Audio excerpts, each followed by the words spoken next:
Neç pul manti? Aç. Maşallah. Neçeye kirgansiz sizning? 11'ga. Maşallah. O'zingiz manti qilasizmi? Yo'q. Kim qiladi? Ben de alayım de işte. Opes. Nimaligi bu? Kartoshkalik. Kartoshkalik nechta ichida mana shu yerda? Nechta son manti bor? Bu yerda 35 ta qoldi. 35 ta. Ta kim manti yeydi? 20 so'mdan bo'lsa 20 so'mdanmi? 600 so'm. Kuniga nechta manti sotasiz?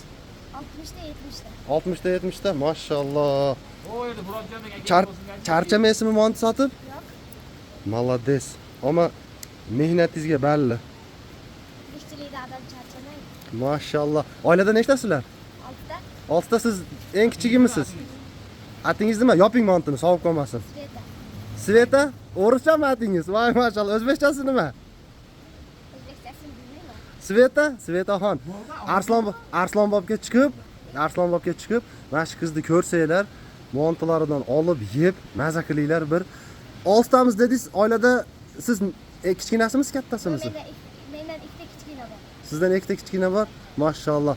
Men mana monani olib, bugun o'zingizga binasi olib, yo yeng, yo kiying. 5 ta manti. Yo'q, kerak emas. Uni olib borib soting, uni ham pul qiling, maylimi?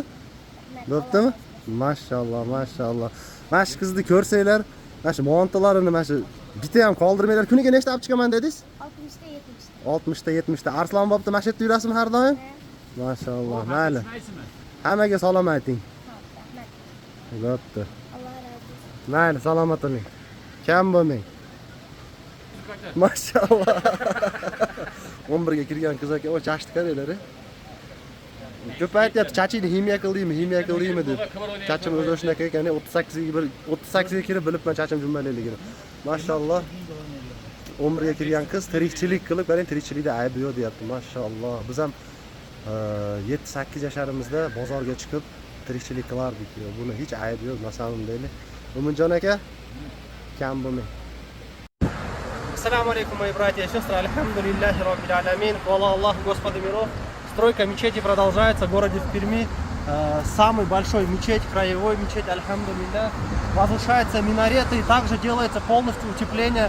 Альхамдулиллах, кто хочет помочь, реквизиты имам Хатыба оставляю. Ставьте лайки, берегите себя. Ассаламу алейкум.